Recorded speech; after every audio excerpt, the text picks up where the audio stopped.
Welcome back to the Crash Course Podcast. My name is Craig Crash Collins, joined as always by Brandon Scott, otherwise known as B. Scott. We actually have a lot to talk about, and it's not just labor disputes and what could happen, what might not happen with certain sports. We actually have like the meat and potatoes and stuff. We're finally getting some good sports news back, so we're really excited.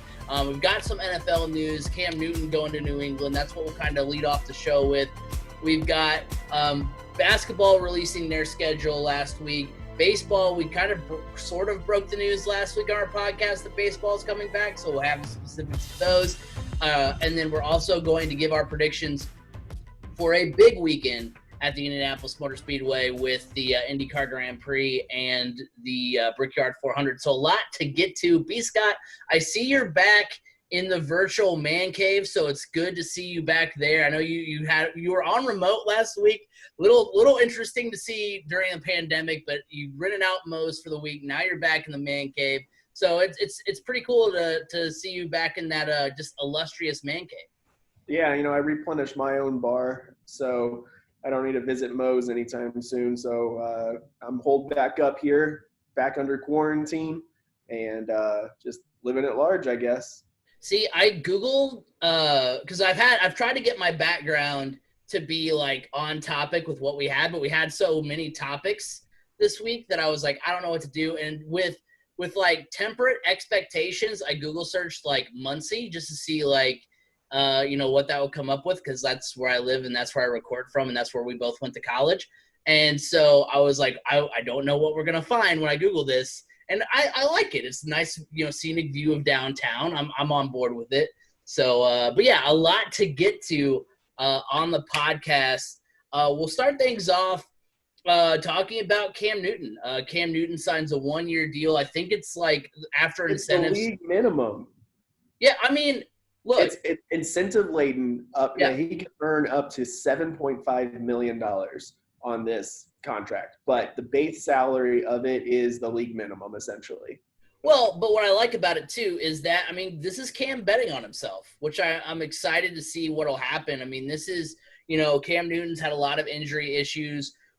We know what we've seen from him at full health, back in 2015, 2016 when the Panthers went to the Super Bowl. We know what Bill Belichick can do with quarterbacks. We kind of wondered what they were going to do because, I'm trying to remember the name.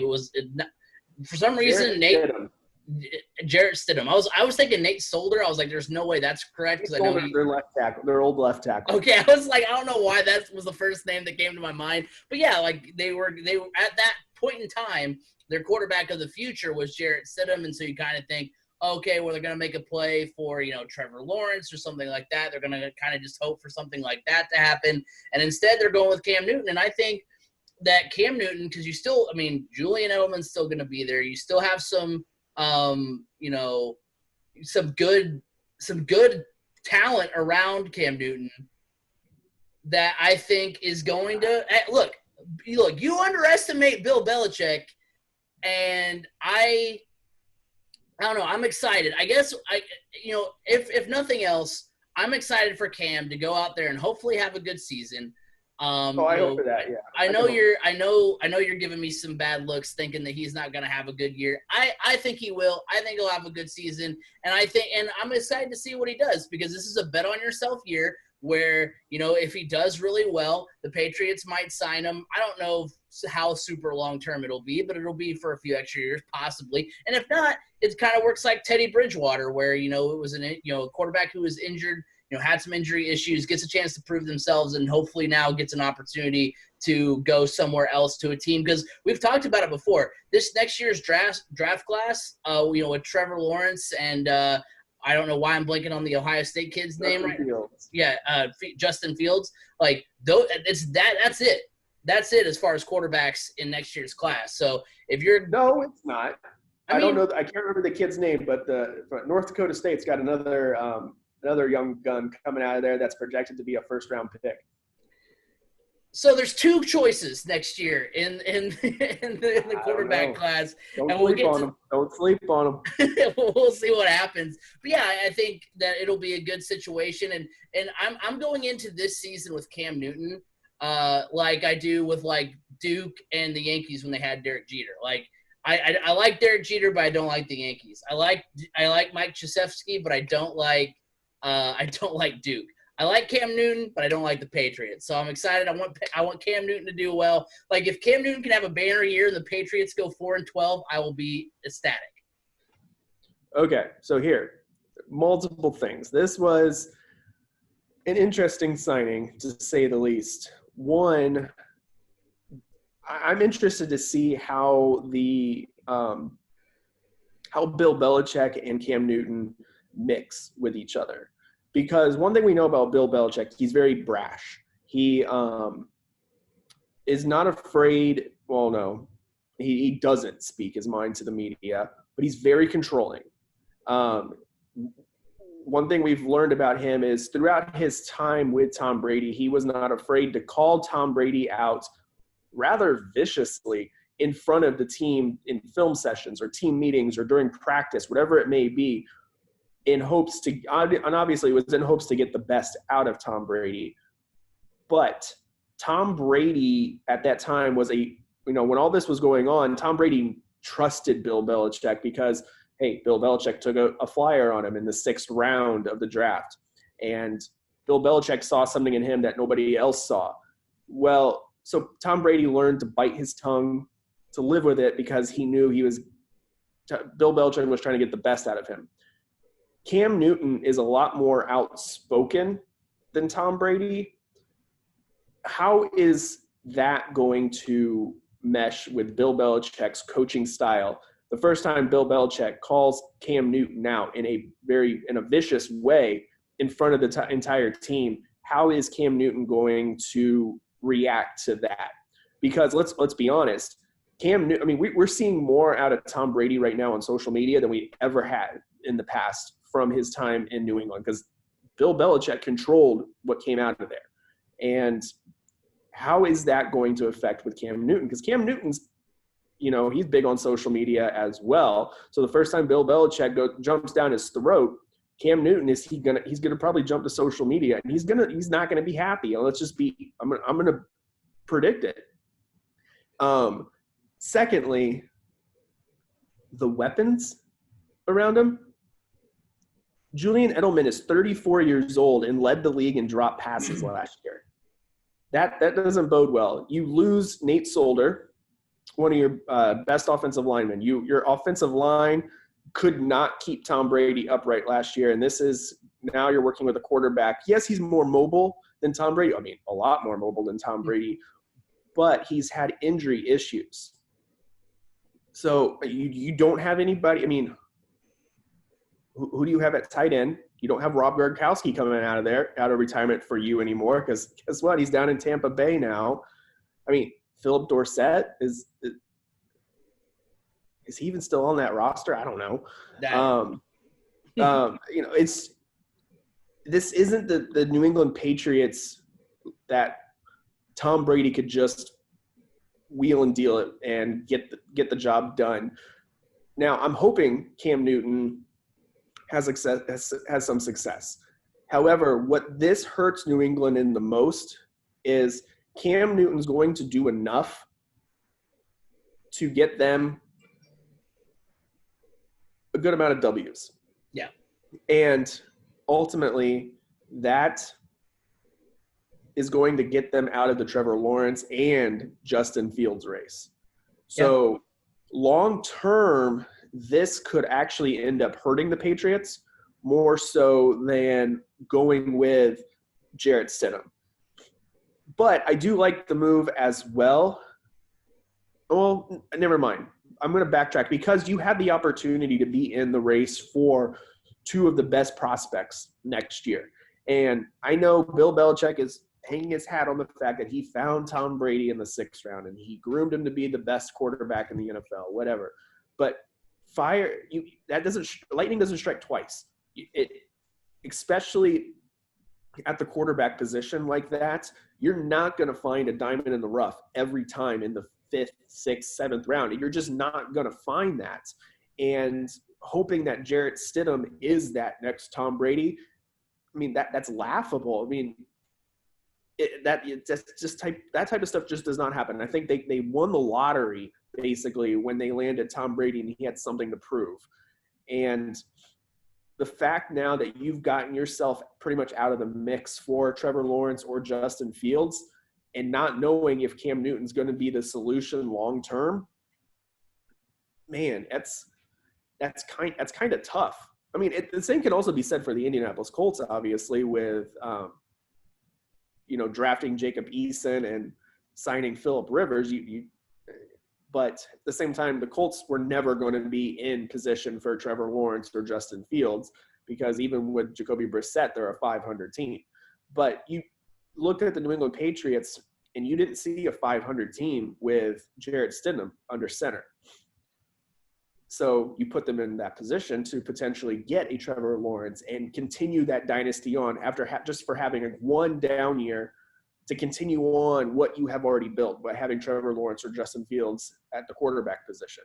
Now you're out of that running. You're going to be out of that running just because Cam Newton's going to help you do just enough to maybe most likely not make the playoffs because let's be honest, the Buffalo Bills are going to own that division.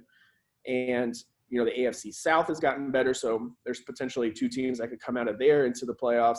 So it's going to be hard for the Patriots to get into the playoffs, and it being potentially, in my mind, a 500 team, you're not going to get in, but you're not going to be bad enough to be in the sweepstakes for Justin Fields or Trevor Lawrence. Maybe you get the guy out of North Dakota State, depending on how needy teams are at the quarterback position next offseason. So it's good for Cam. I don't think it's going to end up ultimately being the best situation for Cam. And also, it does not set up the New England Patriots for the long run. Also, isn't it kind of funny how the news broke that the New England Patriots signed Cam Newton to the league minimum at the same time that the NFL broke the news of the punishment for the New England Patriots for when they got caught cheating against the Cincinnati Bengals? Yeah. It almost simultaneously, the news broke for the punishment and the news broke for the signing of Cam Newton. So what were people talking about? Cam Newton to the New England Patriots. Of course. I mean, unbelievable PR job by New England. I mean, ESPN, even on the bottom line, were saying report, with the lead that said Patriots sign Cam Newton and get fined $1.1 million and docked a 3rd-round draft pick. It's like, I mean, it was just a massive headline. That's the real reason why they went out and got Cam. They were trying to play for Trevor Lawrence. They were like, crap, the story's going to come out. Now the question is, I feel like this, if you knew you were going to sign Cam Newton, maybe they knew back in March. Maybe they did. Maybe they waited to announce the signing. I don't know. But I feel like waiting this long into the process kind of hinders Cam a little bit because now he's got to come in and he doesn't have as much time to learn a playbook and not knowing what a potential training camp is going to look like or anything like that. I mean, not too much. I mean, Cam's a veteran. He knows how to learn a playbook. I mean, let's be honest. He transferred from junior college to Auburn, learned the playbook, and won off real quick and won the Heisman and a national championship. So, I mean, I'm not too concerned, but it is – I don't know. I feel like if you knew that your punishment was coming down and you just waited and then you were like, okay, we're going to sign Cam Newton, maybe it puts Cam Newton at a little bit of a disadvantage, but – ultimately, what people are going to look at all season long is how is Cam Newton doing compared to Tom Brady? Yep. And honestly, I think Tom Brady I'm not 100% sold that Tom Brady is going to have success in Tampa Bay. One, I mean, he's got a lot more weapons. So, I mean, the ability is there. But, I mean, I don't know how good of Tom Brady we're going to see away from Bill Belichick. And I don't know how good of a Cam Newton we're going to see with Bill Belichick. Yeah, I mean, there's definitely still a lot of question marks. I want to rebut to a couple things that you said. One, you talked about Cam being more, outspoken. Now, remember, Bill Belichick did bring in Randy Moss, who is probably the most outspoken person that you could bring in, who was unhappy being in Oakland, and so he wanted to play for the Patriots. They also did bring in Antonio Brown this past offseason. So I know that's. I'm just saying he's dealt with people who are outspoken before. But those were wide receivers compared to a quarterback. I would venture to say that wide receivers are more outspoken, as outspoken, if not more outspoken than the quarterbacks are. I know, and I think that's what I'm saying is he may allow that leniency to your wide receivers because that's just the nature of that position. Whereas a quarterback, you go from a quarterback that's they both kind of dress like women, so can't really say too much between Cam Newton and Tom Brady. But I mean, regardless, it's going to be a different type of feel in New England. And, Tom Brady was around Bill Belichick his entire career. He knew what Bill Belichick was and was okay with that. Now we're seeing some differences out of Tom Brady now that he's away from Bill Belichick. But so how are the personalities of Cam Newton and Bill Belichick going to mesh together is mostly what I'm getting at there with that. I got you. Yeah, and that's perfectly like a fair thing to bring up. And I am interested to see because I think people are going to look at what happens. Like if Cam has a great season and Tom Brady has a bad season, people are going to naturally, gravitate to, oh, well, it was Bill Belichick was the one in that duo that was, the most important. We always wondered. And if Tom has a great season, Bill has a bad season, like it's going to be the opposite way. And I think it's going to kind of be an interesting argument to go through because as it stands right now, I think it's kind of a little unfair. It'll be what I'm most interested in is to see how Tom Brady does because one of the big, knocks besides the championships in the Peyton Manning-Tom Brady debate where a lot of people like to bring up, if you're for Tom Brady, a lot of people like to bring up the fact that Peyton Manning had Marvin Harrison, had Reggie Wayne, had Dallas Clark, had all these Hall of Famers, and Tom Brady didn't always. I mean, he had Randy Moss. Yeah, he had, Tom Brady's best year, he had Randy Moss, Aaron Hernandez, Rob Gronkowski. Right.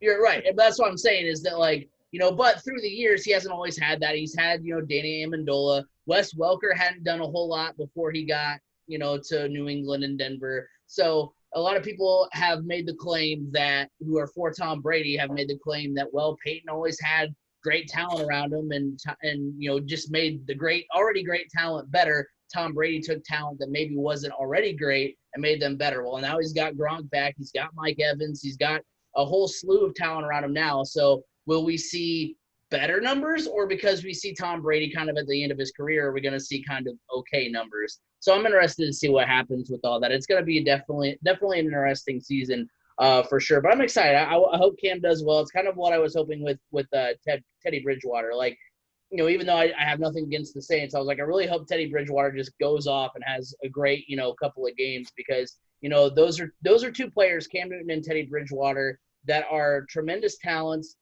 kind of got put in bad positions, injury-wise, and, in my opinion, deserve to be starters. And Teddy Bridgewater, is going to be that starter, and Cam Newton now as well. Before we move on into the NBA, let's talk about Anchor right now as a podcast platform. Crash Course Podcast is brought to you by Anchor. Looking to start a podcast but don't know where to start? Look no further than Anchor.fm. Anchor allows you to record and edit your podcast right from your computer or mobile device and will distribute it to other sites such as Apple Podcasts, Google Podcasts, and Spotify. If you're on a budget, not only is Anchor completely free of charge, but will allow you to make money from your podcast with no minimum listenership. Download the Anchor app or go to Anchor.fm to get started. Anchor, it's everything you need in a podcast in one place. So the NBA released their schedule for the Orlando bubble. It's going to kick off really at the beginning of August. So it'll be a lot of fun to see what's going on. So more importantly is, B. Scott, as you and I have been looking forward to, we finally have the remaining schedule for the 2020 season for the Indiana Pacers. It will start on August 1st. August 1st, they'll play the Philadelphia 76ers. Then on August 3rd, they will play the Washington Wizards. August 4th, they'll play Orlando. August 6th, they'll play Phoenix. August 8th, they'll play the LA Lakers. August 10th, they play Miami. August 12th, they play the Houston Rockets. And then on August 14th, they will finish out their season against the Miami Heat. Last week or the week before, it came out that Malcolm Brogdon had tested positive for the coronavirus, but he does plan to join the team. Victor Oladipo was going to ramp up activity as well, and then decide. All indications I have right now is that he's going to be there as well. So that was originally going to be kind of a thing we speculated on, but all things that I see right now are that he's going to be there. So that'll be awesome. But yeah, I'm excited to see what the Pacers do. I'm a little skeptical on how the end of their season is going to go. They can't finish worse than sixth in the Eastern Conference. They're right now, if they go 0-8, the remaining games, they'll still be, I think there are 9 games ahead of the Brooklyn Nets right now. So they can't be moved out of that position. So that's comforting to know. So they'll either play, as it stands right now, they're most likely 2 teams that they'll play in the playoffs are going to either be the Miami Heat or they're going to play the Boston Celtics. So we'll see how that goes around. We'll kind of get a glimpse on how that'll go if they do play the Miami Heat, because they'll play them twice. I do like, what makes me excited is that they do kind of ease back into the season with their games against 76ers is going to be a tough game, but they're going to play Washington, Orlando, and Phoenix, who are kind of be like little kind of palate cleansers as we get back into things. Because ideally on paper, the Pacers, those are games the Pacers are going to look good to win. Their only game against the Lakers this season, they did win. So that's, an interesting thing to look at. Although I think that game, Anthony Davis didn't have LeBron or yeah, I was going to say they didn't have. I couldn't remember if they didn't have LeBron, but I knew they didn't have AD. So yeah, they didn't have both. But still, played a good game and won that one. Then they play Miami, who twice, who they've lost both beatings already this season to. So that's kind of ominous, especially if that's going to be the team that lines up to play you in the first round of the playoffs. And then, of course, sandwiched in between those 2 Heat games are the Houston Rockets. So I don't know how to go. Like, I feel better now that, like, Oladipo not only will be now, as far as we know, 100% healthy and ready to go, and they'll get a chance to kind of ease into things. There's a good chance they can start that first week right out of the gate 3-1, at minimum, in my opinion. But there's a good chance they might go 0 for their last 4 with, LA, Miami twice, and Houston. So I want to be excited about, how they're going to get back into things. That first week has the potential to be really good, and that second week has a chance to kind of, test and see and show you as a Pacers fan if this team is ready to go into the gauntlet that will be the playoffs. So I'm excited for what, to have basketball back, to see what this Pacers team can do. I'm excited to have pretty much everybody back healthy and ready to go and see kind of what this team can do at full force, because I think, they had been bitten by the injury bug a little bit. And even around the time, Oladipo was getting back into things around the time that everything was shut down. So I'll be interested to see kind of what this team looks like. So I'm really excited that they can really kind of get right back into things and start off well. But, that last week where they play, those, Miami twice, Houston and LA, that's going to kind of show you if the Pacers are going to have, if we're going to see what we saw last year with the Pacers, where it's just one and done and they're eliminated from the playoffs, or if there's going to be a potential for them to go a little bit deeper. So I'm excited to see what happens. Yeah, I'm excited too. I wouldn't say the Pacers are back to 100% full health, because you're without Jeremy Lamb. True. And that's going to be a big loss. That was a big loss at the time, and that's still going to be, because he was a major depth piece. So it'll be interesting to see how the Pacers counteract that. Do they go out and they try to find somebody, because the NBA is allowing people to hire or sign replacements? Or do you run with Edmund Sumner and hope that works out well? We'll see, but I don't know. It's going to be a tough schedule, and you're not going to be facing anybody during this schedule that's going to be resting player by any, it's 8 games. Right. So when you face LA, you're facing LA. When you face Houston, you're facing Houston. Everybody's going to be at full strength. Or at least, they're not going to be sitting anybody out by that means. So I don't know. It'll be interesting. And I'm ready. I am disappointed though. There's fewer teams playing. They're all playing in one location, and yet the Pacers are only scheduled to be on TV twice. Once on TNT, once on NBA TV. Now, are there going to be and one is TBD. I don't believe that it's going to be shown on Fox Sports Indiana. Okay, that's what I was going to wonder, how it's going to work locally, because I know – I honestly, I don't know. I mean, but I don't think they're going to have a ton of broadcasters down there because of this bubble. You're not bringing in Chris Denary. Like, how is Chris Denary getting access into the bubble? Are you going to bring in everybody's production teams? Well, because you could – NBA TV does work hand in hand with TNT. So that's one production team. True. Essentially. Yeah, and I mean, I guess I can understand because if everybody brought their TV crew, then you'd have to worry about it, like one tearing down, one coming in, all that kind of stuff. And then you have to also accommodate like their families and stuff like that. So I can kind of get that, but I didn't know if we were gonna see like maybe something that like we saw with like what NASCAR is doing, where they kind of have their broadcasters in a different location. You can easily still do this without doing a Pacers pregame live, Pacers postgame. You could go old school. I think that would be, I don't know. I haven't seen anything come out. It doesn't seem like anybody's getting back into the swing of things. Yeah. So I wonder if there's going to be like a feed from all games, because I was like, I'd be interested to see if they'll be like, okay, we're not going to broadcast every game on TV, but there is going to be a feed that like is going to be exclusive to NBA teams, that if they want to put it like on their Twitter or on their, their app, and kind of have like that, and like maybe have, if you want to go completely pulled back, have like Chris Denary or Pat Boylan or somebody in the chat to like converse with people as they watch the game. I mean, there's a way they can do it. I guess I wasn't for sure. I'm going to be kind of bummed if like you can't watch any of the Pacers games when they come back. So I wasn't sure on how that would all work. If it wasn't for Fox Sports Indiana, you wouldn't be able to watch any of the Pacers games anyways. Let's be honest. True. That leads us into this next segment here. The Pacers are a small market team. They don't get the type of reaction or the airtime that they truly deserve.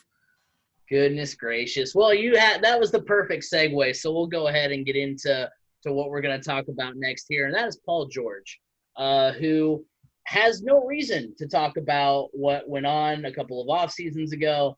But unless he's asked. True. I didn't watch the full in this situation. He did not just like openly go, "Hey, you want to know what happened?" By the way, something I've wanted to get off. By the way, I'm still salty. Yeah. But yeah, Paul George. There was a video released by Bleacher Report where Paul George said in an interview that he had the best power forward in the NBA that wanted to play for the Pacers, but the Pacers said no, and that was kind of the tipping point with Paul George. And at that point, one of the things he said that led up to the tipping point. That wasn't just the tipping point. Right. Like, okay, they said no, they weren't going to sign a player. This was also right after that they traded George Hill without letting him know, like, hey, by the way, we're trading one of your best friends and teammates. They didn't give him any kind of courtesy of being like, hey, we're shipping Paul George out. And, even though he said, like, I don't need to have a say in the front office stuff, but just a heads up is kind of nice. I had to learn about it from my agent. And I was like, what? They traded George Hill? Like, so. It's kind of good. You can kind of get both sides, because yes, that would have been a courtesy, but then again, like, not all players are privy to the goings on of the front office, but this is also I'm pretty sure a league. Most star players are privy. Right. Yeah, I was gonna say this is also a league that it's much different with how you handle players in this league than it is in any other league. So you can kind of get can't both tell me sides. that even Peyton Manning didn't know the inner workings of what was going on in the front office with the Indianapolis Colts. You can't tell me that. So, yeah, all of that basically led to Paul George saying, I don't want to be in Indiana anymore because they, quote, didn't want to win. He didn't name the power forward because he said that he didn't want to get into their, business or anything, which I don't know if naming the power forward now would be would do any damage to anybody. To the power forward, it would just break the hearts of the Pacers fans. Right. And it's easy to deduct. It's so easy. So let's real quick before we go out, because you say it's easy. I think there's a couple different options for me. But anyway, he didn't name the power forward. I went back to Bleacher Report since I was like, okay, they're the ones that released this video. So we'll go back to their rankings of the top power forwards going into, I think it's 2017, because that was the offseason. So 2017. So these are the top power forwards. Number 1 is Kevin Durant. He had already signed with the Warriors. There was no way that it was going to be KD. He had already, like I said, he'd already signed with the Warriors. Anthony Davis had just signed a 5-year extension with the Pelicans in 2015. So to get Anthony Davis, it was going to take, it was going to basically sell the farm for the Pacers. They were going to be gutted. And we're going to have, because I was talking with Chris, who we've had on a few times from the SRN, yesterday about it. Like, there's no way that you're going to be able to pay AD and Paul George and then still have, the team, the money around you to have a team to go with that. So that would have severely gutted the team. Then the number 3 is Draymond Green, who also signed a multi-year deal with the Warriors. The Warriors weren't giving up KD or Draymond. So then there were 2 free agents that are in the top 5. They're number 4 and number 5. So already, Paul George, you're wrong because you didn't have the best power forward because there's no way. Forward, maybe was it? He didn't say the best power forward. He said in the video that he had the best power forward in the NBA ready to join. So I don't. Are you sure Kevin Durant was not a free agent that year? No, I looked up when they. I looked up top free agents in 2017, and Kevin Durant was at the top of the list. Because he signed his deal in 2016 was the first year that KD played with the Warriors. Are you sure it wasn't a 1 year? Like, I think he re-signed. Like, there's no way he was, like, even if it was, there's no way the Warriors are letting it go. There's no way the Warriors signed him for 1 year. If you want to look it up while I read off the other 2. Yeah. Yeah. So Blake Griffin was a free agent that offseason. He ends up signing a 5-year, $171 million contract with the Clippers. What I'll say about that is around $28 million. Paul George in 2017, going into the offseason that he was a free agent, was paid $18 million. So if you pay Paul George $10 extra million plus to match Blake Griffin, plus pay Blake Griffin, I mean, that's $56 million in salary right there going to just 2 players.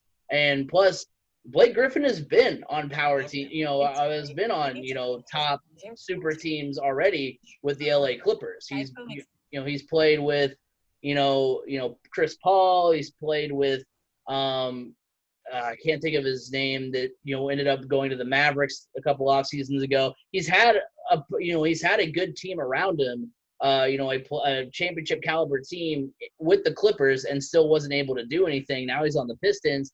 And then number 5 is Paul Millsap, who that offseason signed a 3-year, $90 million contract with the Nuggets. So you're not paying Paul Millsap $30 million a year and then also paying Paul George the same, if not more than that. So you look at all these, for me, I'm thinking it's either AD or I'm thinking it's Blake Griffin. Those are the 2 that I can think of because those are the 2 most likely candidates in my mind. Like I said, I mean, B. Scott right now is looking up to see when Kevin Durant signed his contract. I was pretty sure I saw that he signed the offseason before.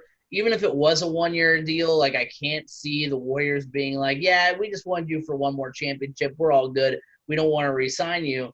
So it would have basically, no matter what, we can land on this. No matter what, whether it would have been via trade, whether it would have been free agency, the Pacers would have been wrapped up in so much, like, salary with just 2 players and that would have severely hamstrung the team as a whole trying to go forward. So unless Paul George was like, hey, we had KD and I was willing to take a pay cut, then that's a different story. But, to not name the power forward, to say, 3 years after the fact, hey, I had the best power forward. I'm not going to tell you who it is, but we could have had him. And then that means the Pacers don't want to win. Okay, yeah, I'm about as pro player as you can get. And obviously the NBA is a league that caters the most to the players.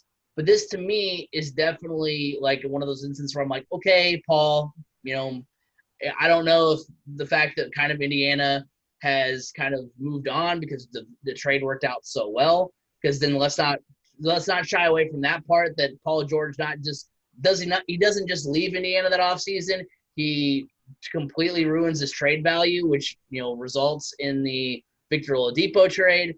Like, this is an instance where I'm like, okay, are you just saying, like, I don't know. I have a hard time believing that it was just a blanket, hey, I have the best power forward. No, we don't want to do that. All right, I'm out.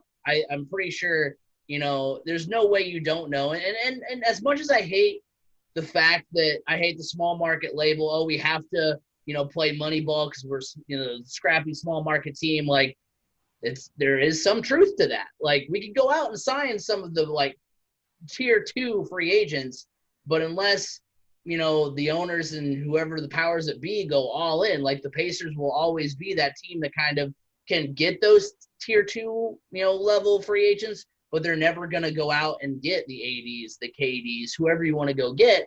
It kind of stinks that it's like that, but unless they push all the chips into the middle, that's how it's going to be. And I also respect the fact that they're like, hey, we're not going to hamstring, we're not going to get tied up in salary with just 2 players. It's kind of like the whole Andrew Luck, Peyton Manning thing where people wanted, the Colts to keep Peyton Manning after they drafted Andrew Luck. Like, could you imagine had they done that and then also end up where we are now with now neither of them, and we spent 3 or 4 seasons there with 2 quarterbacks, taking up a majority of the salary. So it just wouldn't have worked out. And so I'm kind of just like, whatever, be quiet, Paul George. It's fine. You still haven't won anything. We still haven't won anything. Let's just wash our hands of it and be done. But yeah, what did you figure out, B. Scott? Was KD a free agent or no? So Craig, if you turn on screen sharing, or I will share with everybody what I found here. I don't know. All participants. Multiple participants can share at the same time. Oh, wait, that doesn't – there we go. Matter. I got it. Okay. So, as you can see here from reputablecbssports.com. This is, by the way, if you're watching – sorry for those of you that can't see on the, podcast. On the audio version. Yeah. If you're watching the video, you're seeing right here, I have the CBSSports.com article written by Matt Moore, NBA Free Agency 2017, ranking the 60 best available players, potential fits, and analysis. This was written on June 28th, 2017.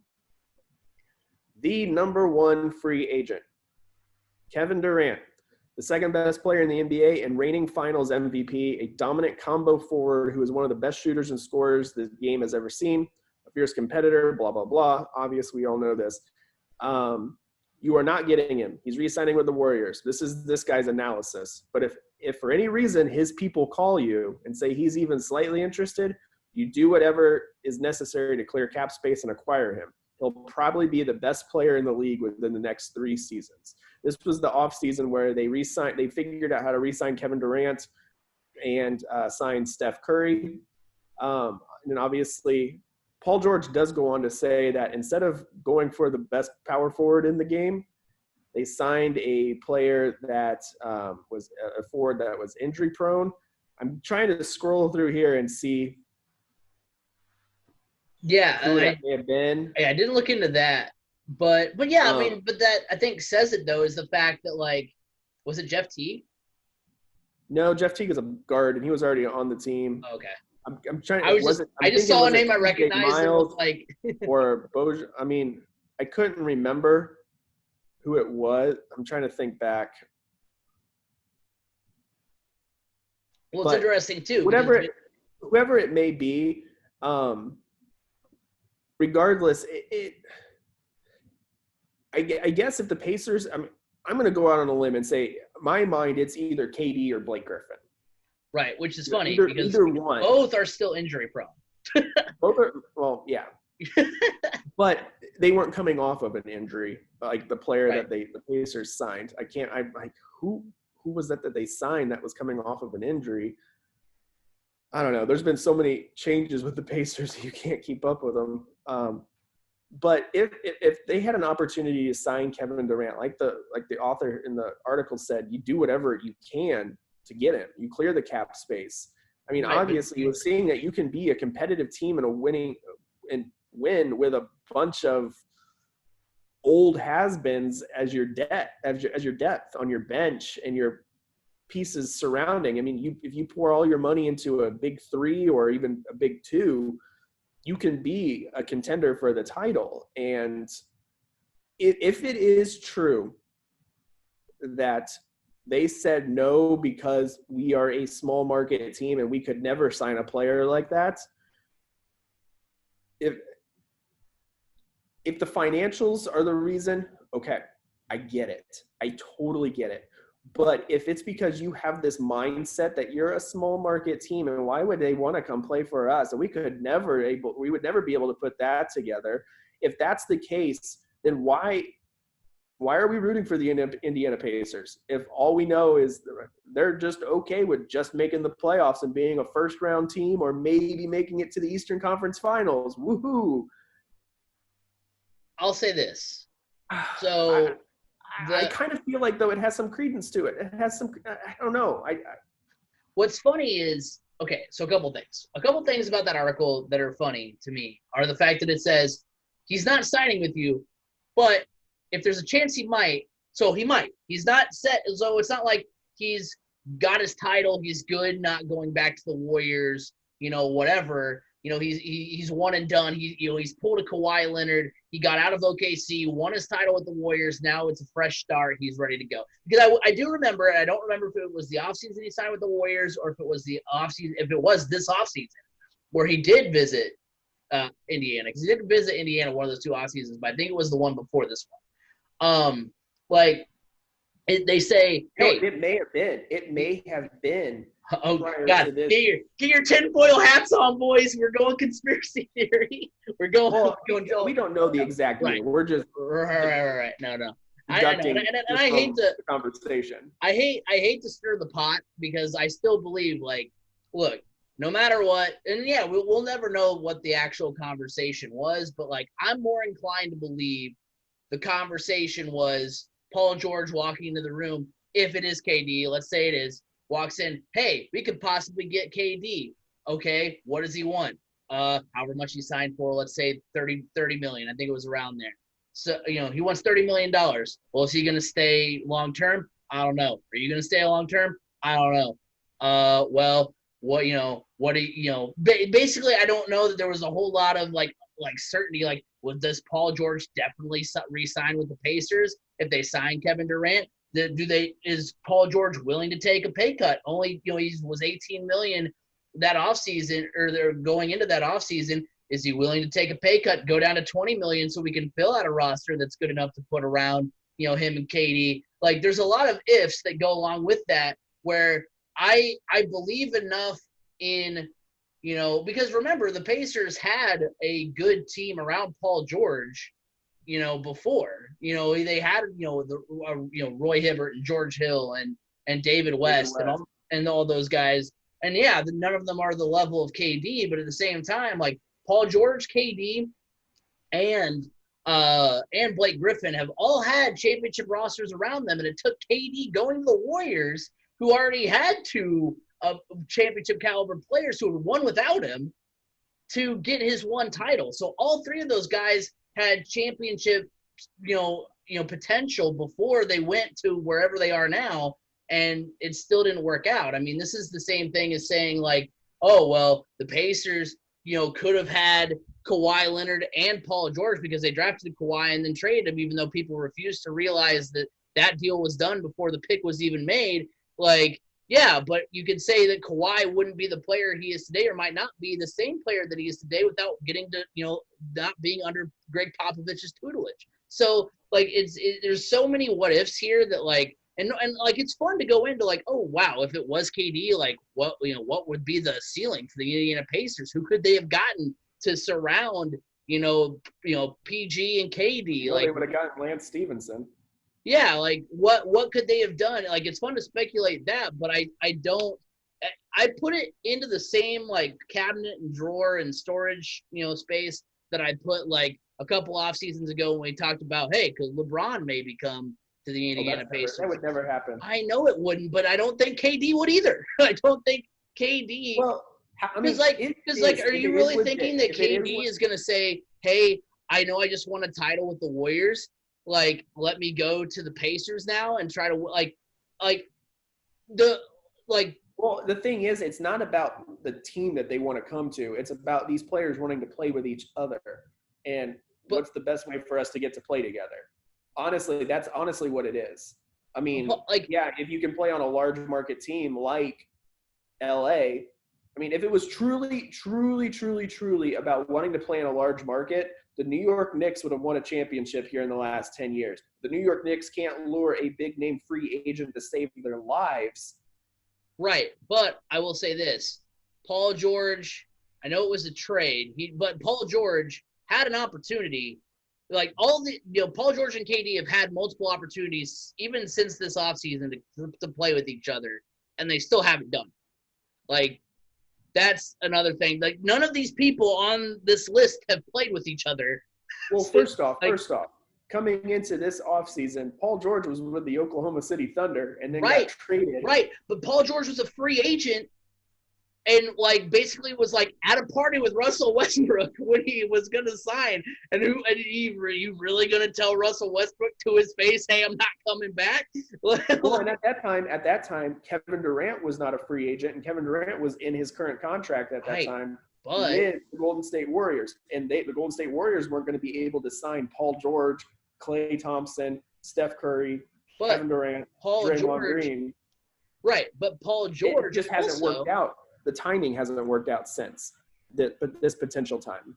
But like, there's a way it could have been done. Like, Paul George could have signed a deal with the Oklahoma City Thunder or said, hey, this is the deal I want to sign, where his free agency could have perfectly coincided with Kevin Durant's free agency, and then they could have made it happen that way. And they could both be on the Brooklyn Nets right now.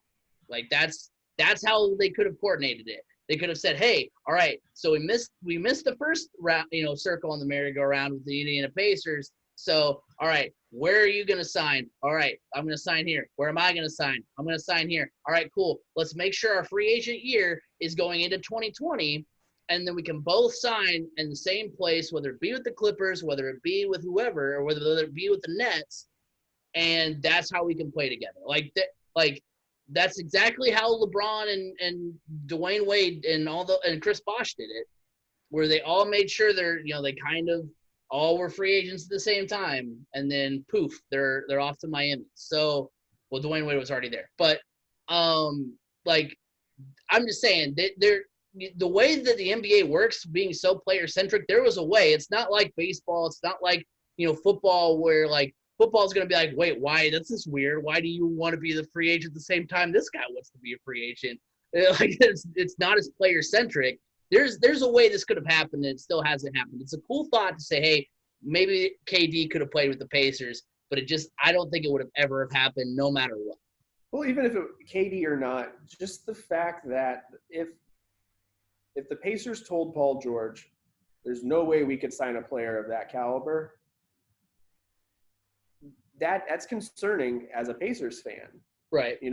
When push comes to shove, do the Pacers truly want to win? They know what it takes to win right now in the NBA.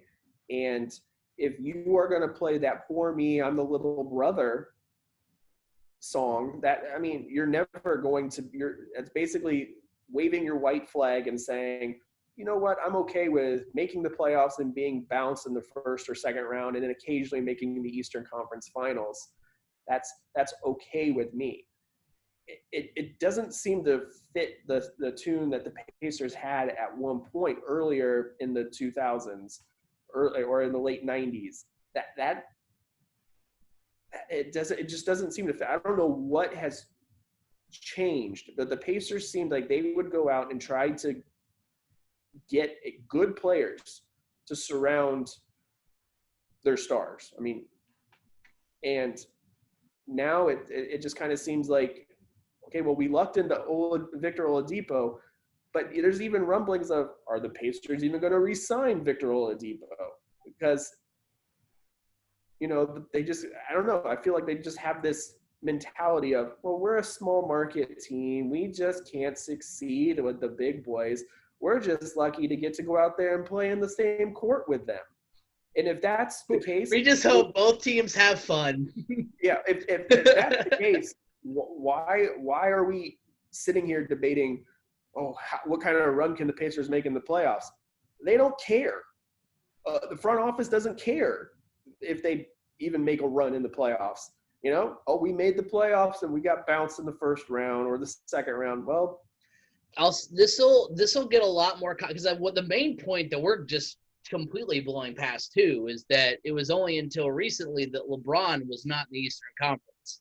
So at the time, if you're like, well, even if we get Paul George, which we've already surrounded him with top level talent and he wasn't able to beat LeBron, maybe with KD we might be able to, but there's no guarantee. And then who knows, like all that stuff will have all the salary caught up. Like LeBron just recently exited the East and made the East kind of wide open. But he still almost beat LeBron when he was with Cleveland, and was it 2 years ago? Right, but what I'm saying is like this will kind of be the indication if that's what you're if that's what you're wondering, like, wow, if the Pacers didn't want to bring in KD, what are they gonna like? Maybe they don't want to win. Like you'll know, I think in the next couple of years if they don't sign Oladipo or with no LeBron standing in their way of at least the Eastern Conference title, they decide that they're not going to put pieces around Oladipo, then I think there's your answer. It receives a lot more context. But I also think that the Pacers are more inclined to what kind of product can we put on the court that can contend while also not wrapping us up in. I mean, they'll be silly if they don't sign Oladipo long term. I'm not saying like, well, if Oladipo wants, $25 million, just kick him out. But like, no, I'm saying like they should keep Victor Oladipo. They should keep Oladipo, but like you'll kind of know from these next few off seasons what kind of more of the context of that conversation that PG and the powers that be had, like from the next few off seasons where they don't have to deal with LeBron. Yes, Giannis is pretty tough, but he's not LeBron, so maybe there's a chance. What have the Bucks done? You can kind of go down that road. So we'll see within the next few off seasons. But I'm interested to see what side of history we'll end up on because I'm on the Pacers side. You're more on the Paul George side, it seems, as far as like. I'm not really on the Paul George side. But on the side where like he didn't like you believe Paul George. You're more inclined to believe Paul George than you are the Pacers, and I'm more inclined to believe the Pacers than I am Paul George. That's where yeah. And the thing is, I wouldn't base it off of if they signed Oladipo to a long-term deal because honestly, the way you're starting to see trends at NBA free agency, the long-term deal for superstars is dead. These guys are signing 1, 2, maybe 3-year contracts because they want to be on the move. Where's the next super team going to be built up? And do I have a chance of being a part of it? Or where's my game going to be at that point in time? So the long-term deal is more in line with the players like the Sabonises, the Miles Turner, those types of players. Whereas the Victor Oladipo, I don't know if you can really put Victor Oladipo on the same level as like a Kevin Durant or a Paul George even, but Victor Oladipo is ascending potentially to that type of contract level, not play level, but contract level. And those are more shorter term deals. So teams aren't so wrapped up in one player for a huge extended amount of time, and that's why we're seeing such big free agency pools year after year after year. Like every 2 years, it seems like it's a free agency pool that's just filled with big names. And that's because these players aren't signing the long-term, like, stick with a team type deal. It's okay. Can we win a championship in the next 2 years? Nope. Okay, I'm moving on. Where can I win a championship in the next 2 years? All right, still no. All right, I'm moving on. That's kind of where the landscape of the NBA free agency is. So I wouldn't expect the Pacers to sign Victor Oladipo to a long-term deal, but if they are, I mean, there could be players, maybe not of the KD caliber, but players that are that next level down around the Victor Oladipo level that want to come play with Victor. If the Pacers can get a player or two like that, or maybe just one player really, that would show me a sign of good faith that the Pacers actually want to be legit contenders, title contenders, and not just playoff contenders. Yeah, and that's fair. I don't want to spend too much more time on it because we are going to talk a little bit. We'll kind of wrap it all up in hot or cold, which we'll get into now. But yeah, I mean, I see what you're saying. And like I said, these next couple off seasons will be interesting to look at what they do.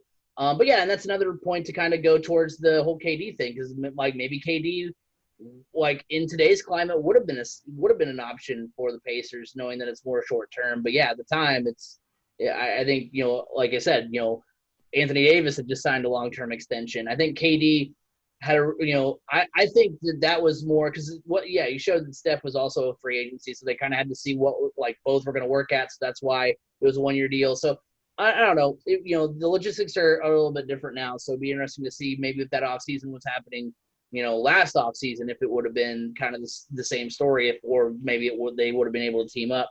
But let's go ahead and get into hot or cold. First question is, the 76ers will leapfrog the Pacers in the standings. I think that is a hot take.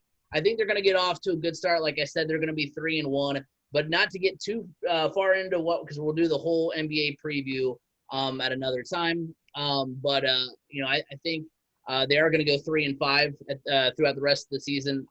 Even if I think the most likely scenario is they lose the Sixers, they win 3 straight, and then they lose their last 4 against the Heat, Houston, the Rockets, and the Lakers. There is a chance they could steal one away from one of those teams in the last 4 games. There's also a chance they could lose to like Orlando or Phoenix. So I think 3-5 is kind of a good marker. They're not going to completely fall off, but like you look at the 76ers schedule and it's a little bit more favorable. And the Pacers and 76ers right now are currently tied. So it'll I think the 76ers, at minimum, all they have to do, in that scenario is go 4-4. So I believe the 76ers with the schedule they have, they're more likely to go 4-4 and leapfrog the Pacers. So that'll be interesting. The Pacers will be the 6th seed again, which again, seeding doesn't, it matters, but it doesn't because you're not playing, you're playing all neutral sites. So you don't have to worry about home court advantage. Yeah. So you don't have to deal with that, but it'll be interesting to see how it plays out, but I think the Pacers will drop down. I think they will be the 6th seed going into the Eastern Conference playoffs. Yeah, I agree. This is a hot take. Mostly because we've seen some really physical battles with the Pacers and the 76ers in the season before the pandemic. And that's not going to be an easy start for the Pacers. And then the back end of their 8-game schedule, having to play the Heat, the Rockets, and the Lakers throughout that time, that's going to be extremely tough. I can see the Pacers maybe going 2-2 in that backstretch, and that would be really good if they went 2-2.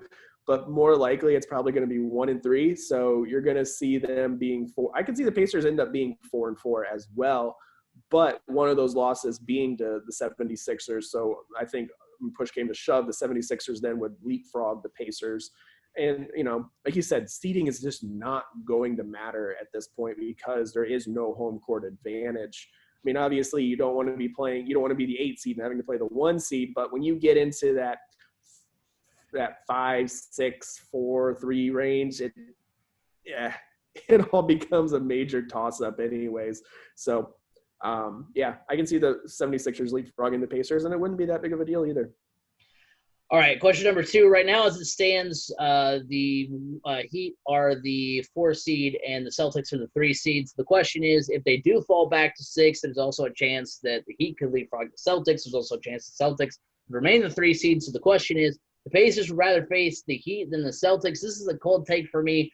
They've beaten the Pacers have beaten the Celtics on the season. They haven't figured out the Heat yet. Again, like I've said before, I mean, you've got that little bit of a scuffle, between the Heat and the Pacers earlier this season, which, I mean, obviously, there's been obviously a stoppage and a whole pandemic in between those 2 instances, but, I don't know. I think I have a little bit more faith in the Heat being the Pacers than I do the Celtics being the Pacers. Like, I think the Pacers and Celtics this year, will be obviously a better matchup than it was last year. Obviously, I know they didn't have Oladipo last year when they played the Celtics, but I think the Pacers have an opportunity to beat the Celtics, and I think that's a better matchup for the Pacers than the Heat is. So I think this is a cold take. I think the Celtics are the better matchup for the Pacers than the Heat are. So I'd rather either the Pacers stay the 5 seed and the Celtics fall off, or I'd rather see the Pacers drop back down to the 6 seed,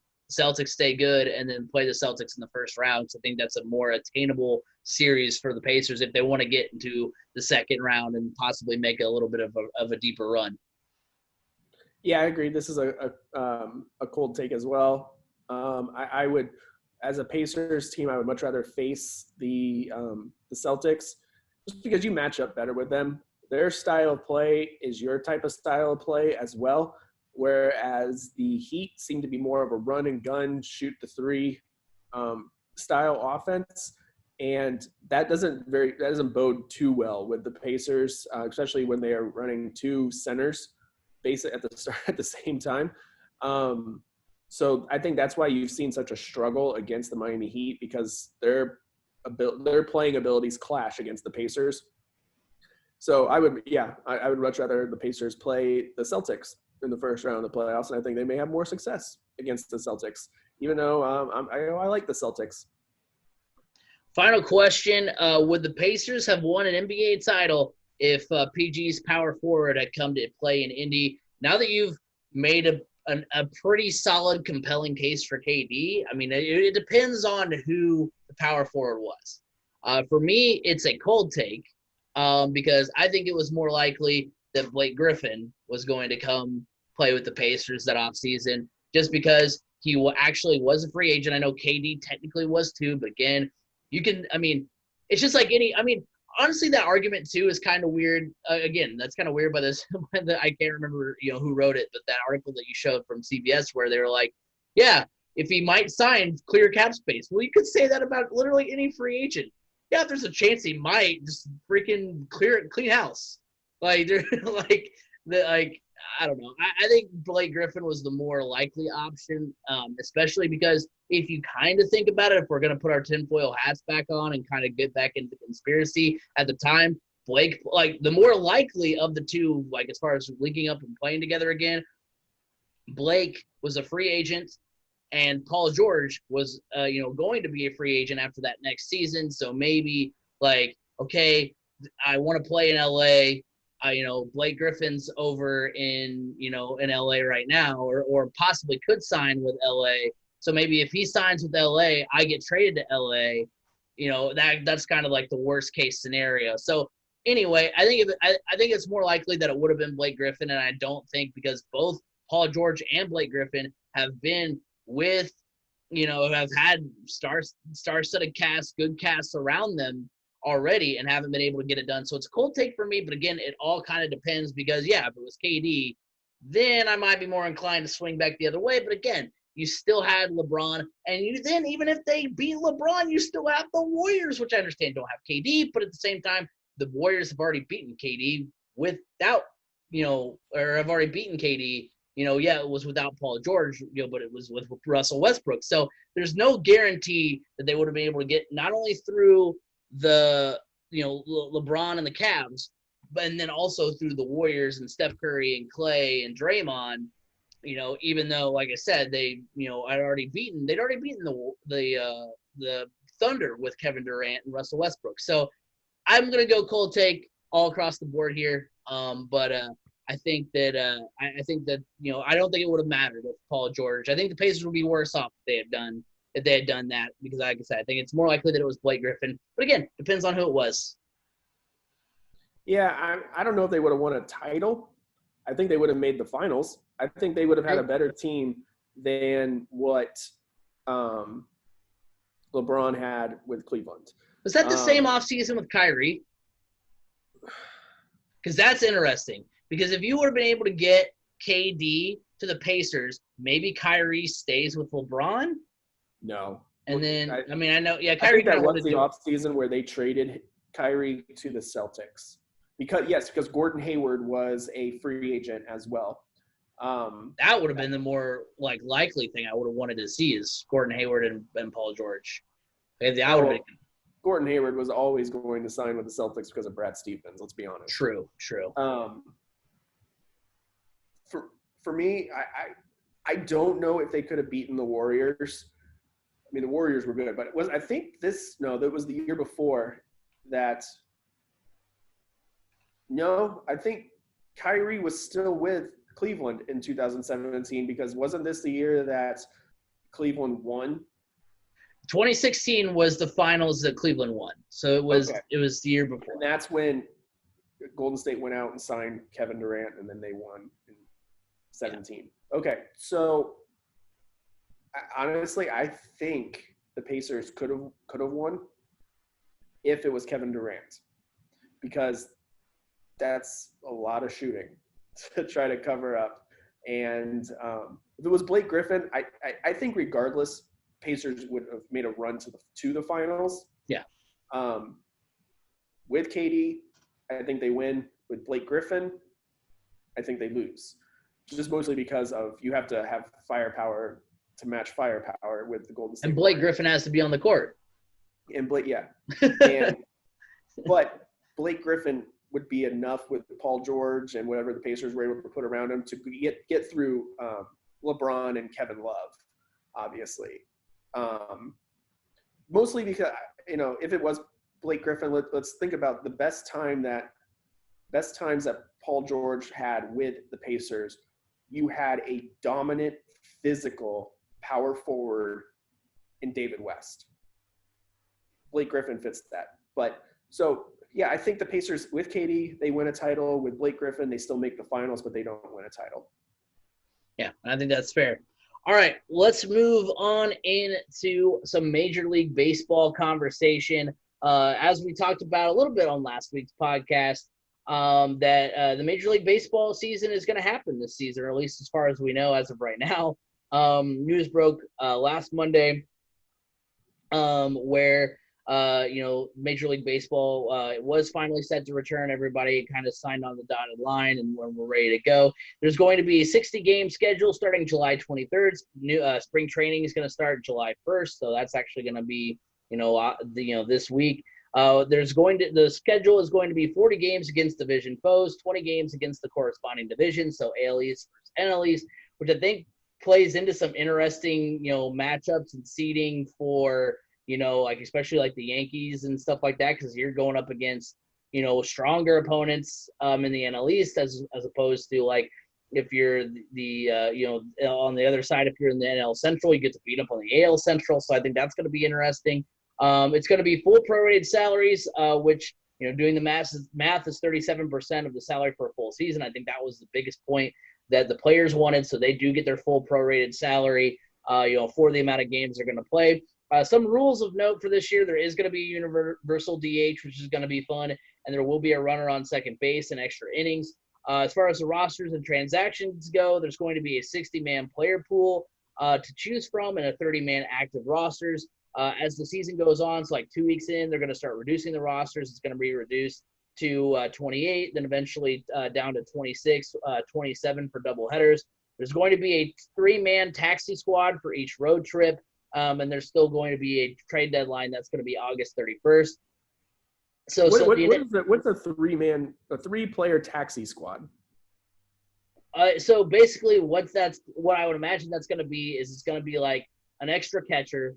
It's going to be like maybe either 2 extra pitchers or an extra bench player. Like that's what it's going to Okay, be. for some reason, I was envisioning, okay, you 3 guys are going to be in this Uber. You 3 guys are going to be in this Uber. This is how we're going to get to all It's of going to our. be like the emergency goalie in hockey, where they're like, "Hey, we're going to choose." I mean, okay, get your carpool, buddy, and we'll meet you down in Tampa Bay. Oh my gosh, yeah, they're going to call caravan down in taxis. Oh my gosh, that would be interesting. But no, so yeah, it's gonna be fun. I'm excited more or less to just have the season back. Like I said, I think that the way the schedule is gonna come out, which it hasn't come out yet. Which I think they've just announced like that it's gonna be opening day is gonna be the Yankees and the Nationals with Garrett Cole versus Max Scherzer, which that's gonna be interesting. That's gonna be a fun matchup. But yeah, I think the fact that you're gonna go regionally is gonna be interesting because you're gonna have the AL East versus the NL East, which the NL East is going to be a little bit, obviously more formidable than I think we're going to finally see maybe a little bit of like, especially regionally, like which teams are best. Because I think last year there was some arguments to be made. Look how bad the AL was. Well, it's because but it's more even. But yeah, the NL had worse teams. There was I think a lot of debate between which league was better last year. I think you're going to kind of see it a little bit more this year. The NL Central is going to have a chance to beat up on the Royals, the Tigers, all those teams. Whereas, yeah, the Yankees get to play the Mets, but they also have to play which the Mets are a little bit better, and they get to play the Marlins, but they also have to play, which is interesting because you wouldn't really think regionally that the Yankees and Marlins are kind of far away from each other. But I'm getting Well, off the topic. Yankees and Tampa Bay are pretty far away from each other too. Facts. But so excellent point, B Scott. But yeah, I mean, I think it's going to be interesting to see because obviously the AL East is a gauntlet of its own because you've got the Rays, you've got the Blue Jays who are going to be a little bit better, you've got the Red Sox, you've got the Yankees, and yet you're also still going to play, the Nationals, you're going to play the Phillies, you're going to play a Mets team that's going to be a little bit better. So that's going to be interesting. And like I said, NL Central, you get to beat up on the AL Central. I think the AL and NL West are pretty even, I would say, because I mean the NL West is top heavy. You've got the Dodgers and Diamondbacks, but then you also have the Padres, Rockies. In the AL West, yes, the Angels are going to be a little bit better, but you still have the Rangers. So it's going to be interesting to see what happens there. So I'm excited about this, that part of it. Super excited for the universal DH. I don't know if that's just because my team has Kyle Schwarber, and now they have a good excuse of. Wait.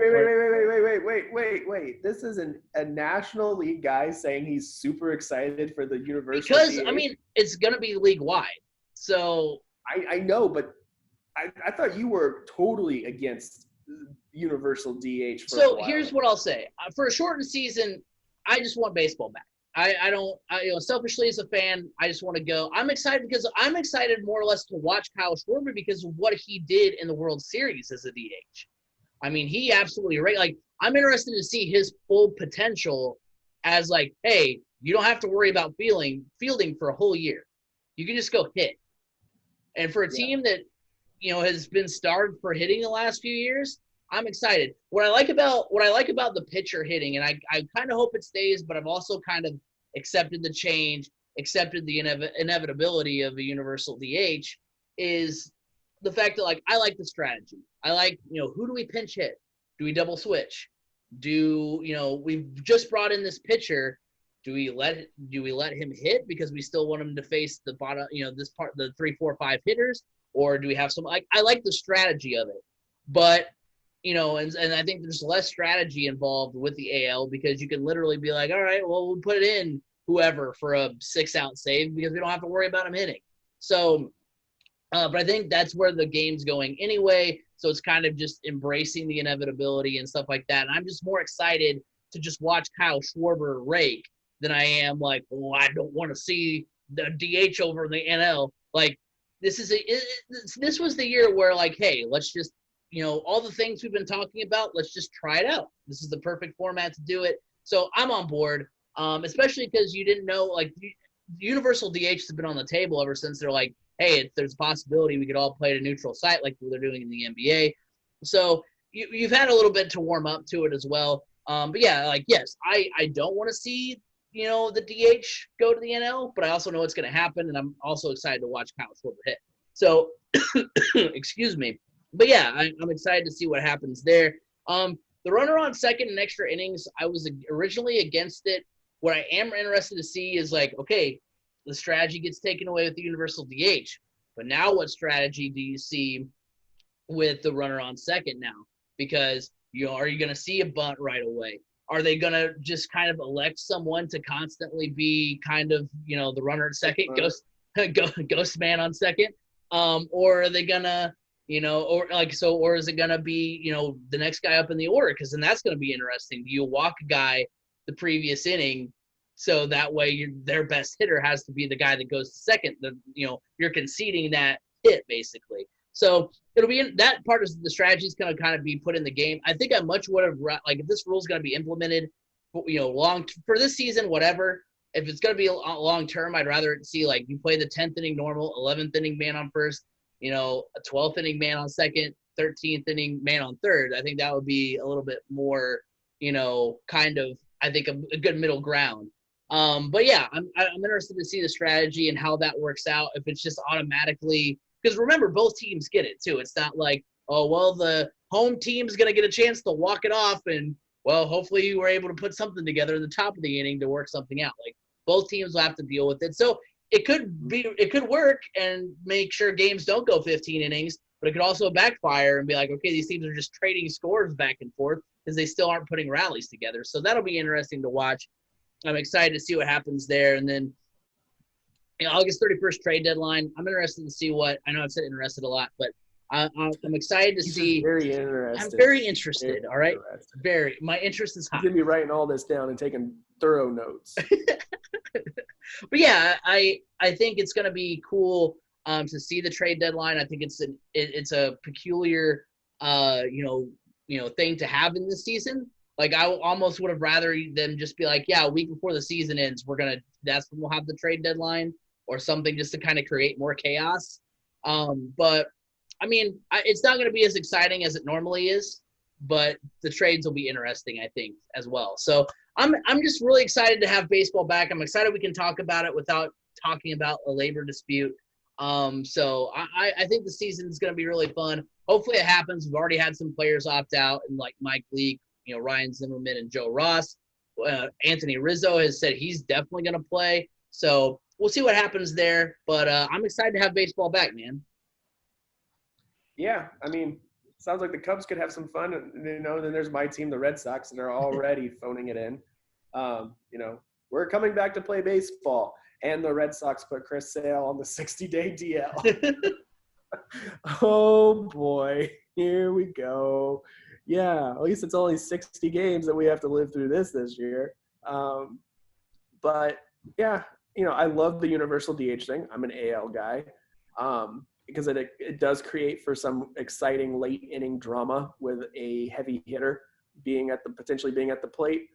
I understand the runner on second in extra innings, mostly because you're playing 60 games. You're going to try to get these 60 games in within 2 months so you can get your playoffs done in October like you normally do. So there's not going to be many days off. It's pretty much going to be back to back to back to back to back for 60 games. I think it's going to be 60 games in 66 days. So there's going to be a few days off here and there, but not as many as you – right. I mean, baseball doesn't have many off days anyways, but over 60 games, you still have more than 6 days off in between doing different series and everything. So I understand you don't want to be playing 2 games essentially in one outing. What's funny too, you bring that up, but I just to bring this nugget in. The Cubs will have more days off built into this year's schedule than they had the entire last month and a half of the season a couple years ago, where they had to play essentially 40 games in 40 days because of the rainouts and stuff that they had to do, make up for. Well, how does that work? If you're going to see a lot more double headers, I suppose, then if there are rainouts. Possibly. They said, so one thing they said is if a game is suspended So I would imagine there's going to be a quick trigger finger with like after 5 innings, the game's over if it's a rain delay. I think there's going to be a quick trigger finger on that. But I think, I did hear that like if a game gets suspended in like the 3rd inning, they won't be like, all right, well that game didn't happen. They'll instead just resume where they left off. And as far as double headers, I haven't really heard if they're going to go to like the minor league way that they do it, which is 7-inning games for those 2 games. I imagine it's still going to be normal. I'm sure. A lot of times, if it was going to be different, you would have heard about it by now. True. Well, and the thing is too is like a lot of times you see double headers played on getaway days. Like they'll play, the first game at 1 and then the second game at 7. So that'll be interesting to see what happens after that, because like obviously if it is like, if you've got a game the next day, that's 3 games in the span, which I mean is done before, but is also going to be kind of weird with this whole pandemic thing. So there's going to be a possibility for some scheduling snafus for sure. And then it's going to be interesting to see, because we are also starting to see upticks in COVID cases in places that have Major League Baseball teams. Houston, Arizona's basically shut back down again.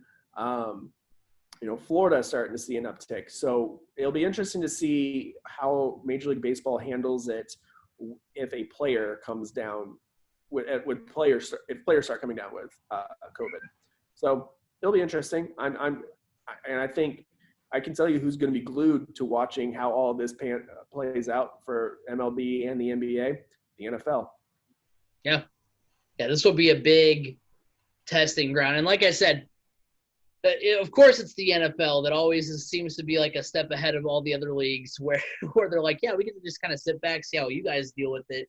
Well, it's going to be big for the NFL to see how Major League Baseball handles it, because Major League Baseball will actually be doing traveling, whereas the NBA is playing in a bubble. You can't do the NFL season in a bubble, but the NFL will look at Major League Baseball. Okay, how did you handle this with this situation? And it's going to be a big learning experience, but they're not going to have a whole lot of time to learn, because August 8th is, I think, the first game, and the NFL season kicks off shortly after that. So not a whole lot of time to learn how they handle all these different types of situations. But hey, it's wild to think coming back, and it actually gives us something to talk about. Finally. Yeah, it's wild to think that like the NFL just now is getting hit by the coronavirus, in the sense that like they canceled the Hall of Fame game, which that was a no-brainer. But it's just kind of funny because that's like the first thing they've had to cancel through this whole thing, which I mean makes sense, but like is also kind of crazy that like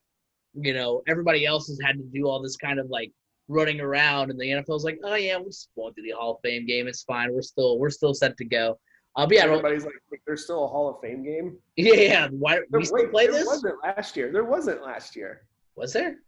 Wasn't last year the year they were like, oh, the field is not. That was like 2 or 3 years ago, because it was going to be the almost the Pacers, the Packers, and the Colts. Yeah, it was the Packers. Yeah, that's right. They didn't play the game, so that is how unimportant the Hall of Fame game is. Right. So it'll be fun. I'm excited to have baseball back. One quick thing before we wrap up here. It's going to be a big weekend in Indianapolis.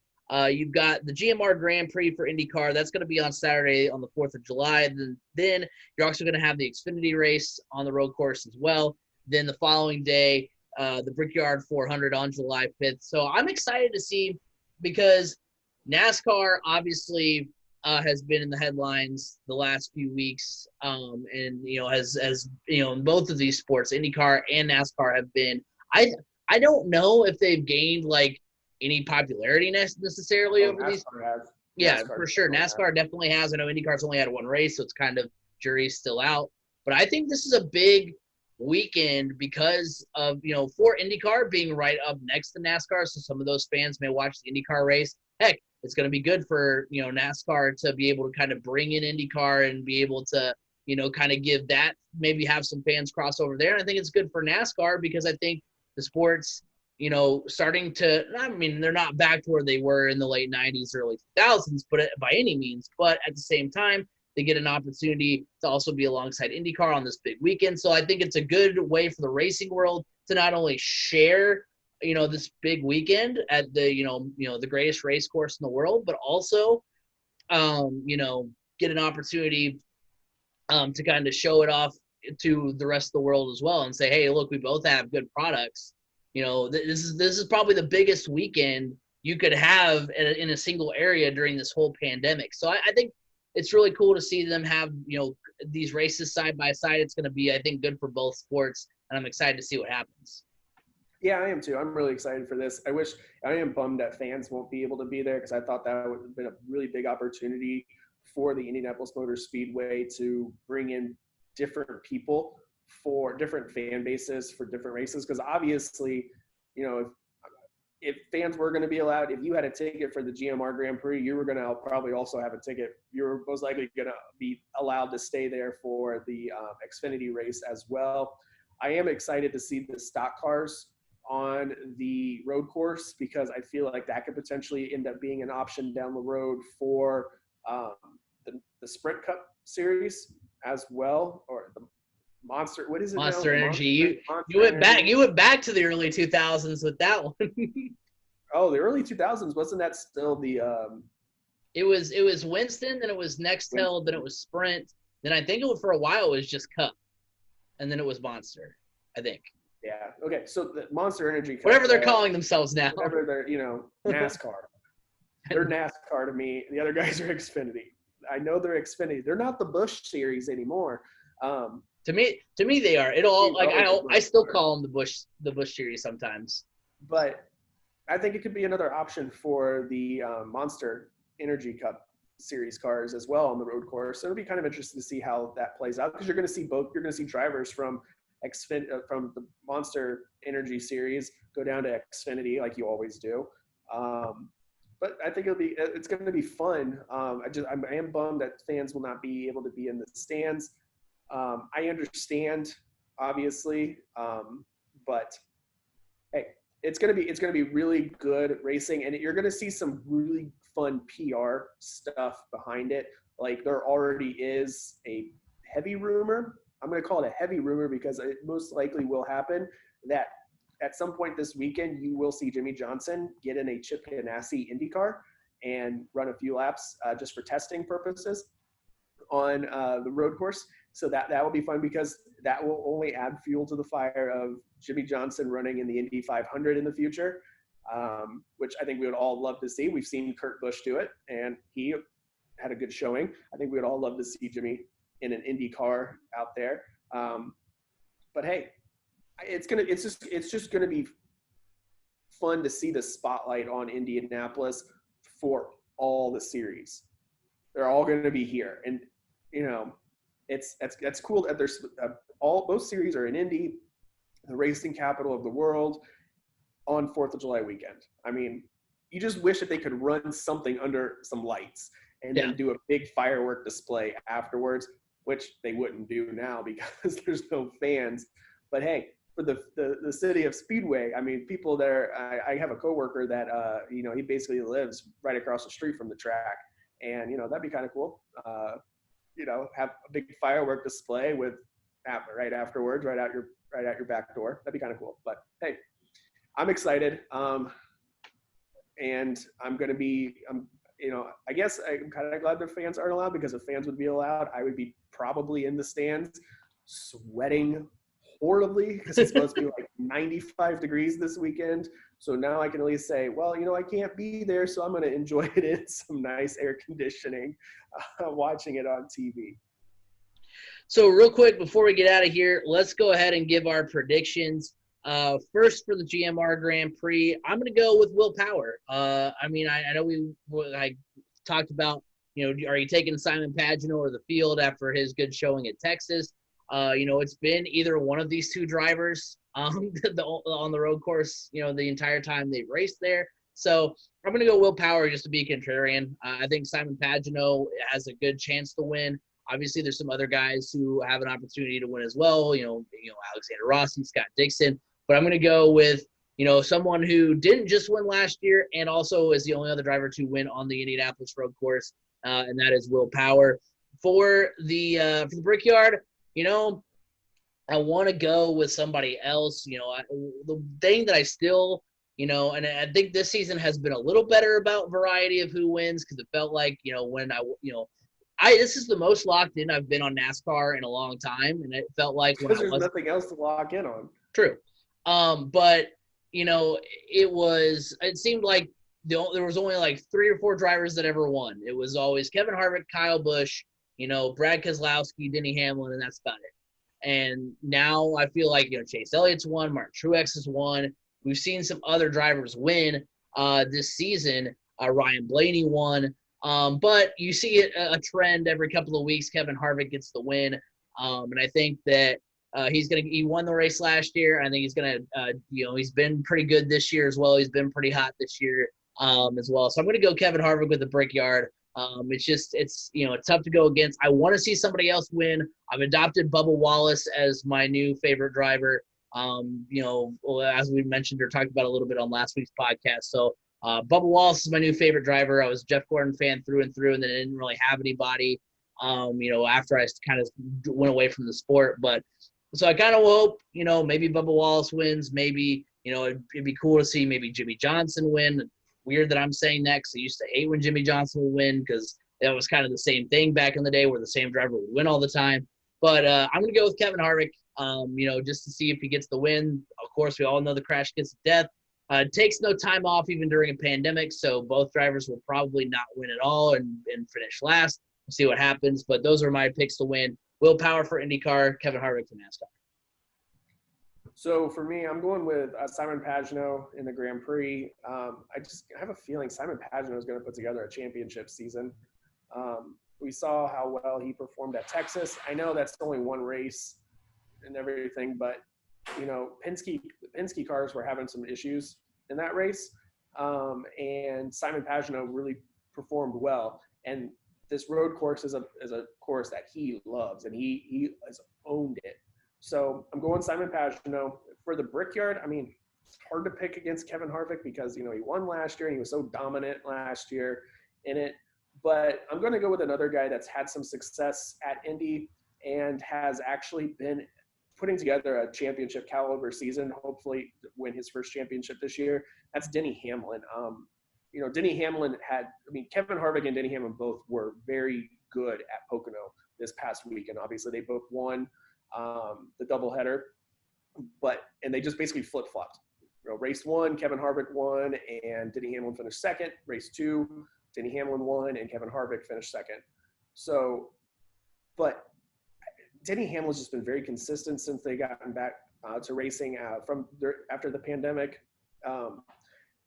And I just feel like Denny Hamlin has an opportunity to really, add another victory onto his resume for this season. And he's, like I said, he's putting together a championship caliber season. So I would not be the least bit surprised to see Denny Hamlin in victory lane come Sunday. Well, that will do it for this week's edition of the Crash Course Podcast. We covered a lot today, and I'm really excited about the fact that we had a lot to talk about. So, hope you guys did enjoy it. Let us know. Let us know either, you can find us on Twitter at Crash Course FM, on Facebook, Crash Course Podcast. We're at anchor.fm/Crash Course, but you can also hear us wherever podcasts can be heard: Apple Podcasts, Google Podcasts, Spotify. So let us know what you thought of the Paul George trade. Could they may have could have gotten one of those power forwards and won a championship? We'll never know. Or anything else you want to talk to us about the show, we'd love to hear from you. Also, YouTube channel where you can catch the podcast as well, Crash Course Podcast on YouTube. So a lot of places to catch us. So let us know what you think about any of these topics, and we'd love to hear from you guys. But we'll be back next week with another podcast. But until then, have a good week, everybody.